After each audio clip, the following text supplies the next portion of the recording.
සුබ දවසක් වේවා යාළුවෝ හැමෝටම.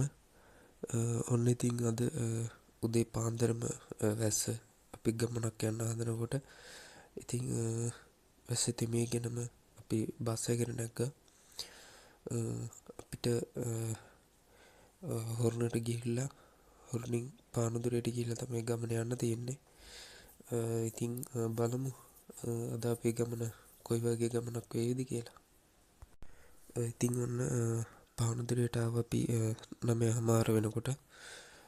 ඉතින් ඉඳන් යාළුවෝ ටික එනකම් බලාගෙන හිටියා පැය භාගයක් විතර.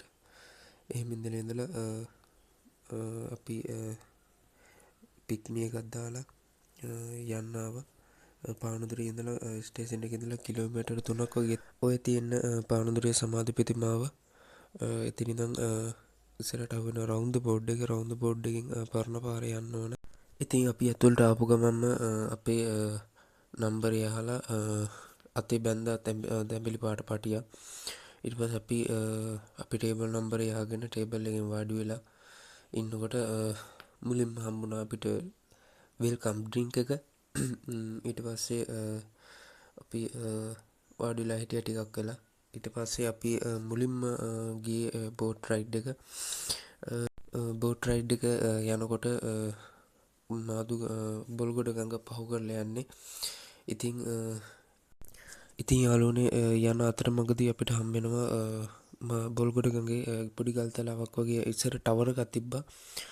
මේ ගල්තලාව උඩ අර ඈත පේන බොල්ගොඩ පාලමට පෙවුණා. ඉතින් එතනට ඒ ගල්තලාවට එක් කරගෙන ගිහිල්ලා අපිට ෆොටෝස් ගන්න විනාඩි 10 15ක් වගේ කාලය තියෙනවා. එතනට ගිහලා ෆොටෝස් අරගෙන ඉවර වුණාම අපිව ආයෙම යන්න එකයි යනවා. ඊට පස්සේ යන අතරමඟදී අපිට කිව්වා බෝට් එකේ ඉස්සරහ කෑල්ලට ඇවිල්ලා ෆොටෝස් ගන්න පුළුවන් කියලා. ඒ ෆොටෝ ගන්න විදිය තමයි ඔය තියෙන්නේ ළමයි.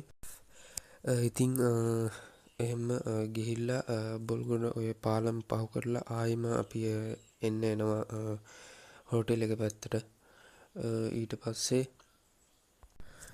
ඉතින් යාළුවනේ ඔය එක්කන් යන මගදී හම්බෙන මෙන්න මේ වගේ ඇතුළට පොඩි පාරක් වගේ ඇතුළට යන්න තියෙන්නේ.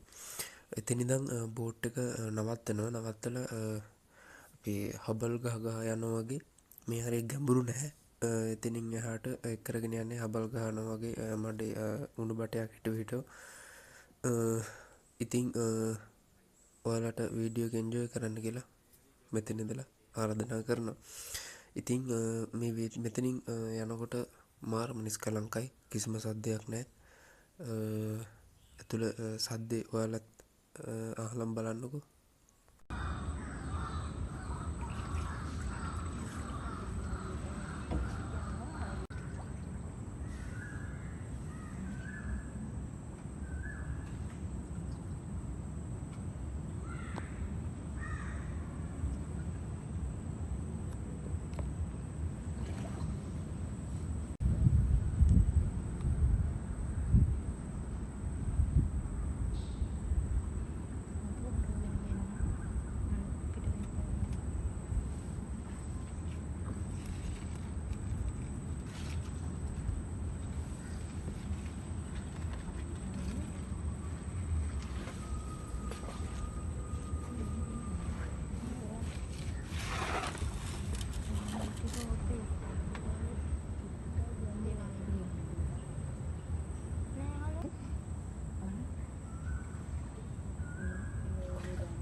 ඉතින් එක්ස්පීරියන්ස් එක කොහොමද කියලා අනිවාර්යෙන් කමෙන්ට් එකක් දාන්න. ඊට පස්සේ අපි එතන ඉඳන් නැවතත් බෝට් ස්ටාර්ට් කරගෙන අපි ආයෙ නැවත ආවා හෝටලයට.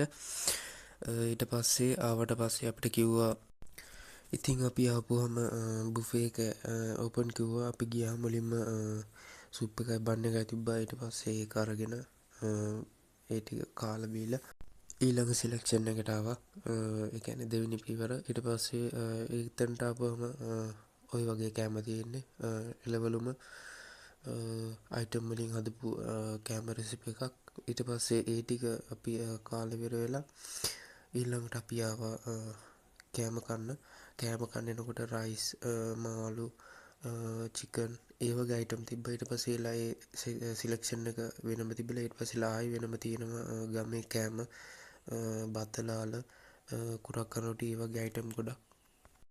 ඊට පස්සේ යාළුවනේ අපි ඔක්කොම කාලේ ඉවර වෙලා අපි ඩෙසර්ට් එකත් අරගෙන අවසානයේදී කිරිගෝපි කැතරස් විඳලා අපි ෆොටෝස් එහෙම අරගෙන ඒ ටික ඔක්කොම ඉවර කරලා අපි එතනින් ආවා. ඉතින් වීඩියෝ එක හොඳයි නම් ලයික් කරන්න, කමෙන්ට් කරන්න. ඒ වගේම මේ වගේ තව වීඩියෝ ඉස්සරහට ඕනේ නම් channel එක subscribe කරගෙන යන්නත් අමතක කරන්න එපා.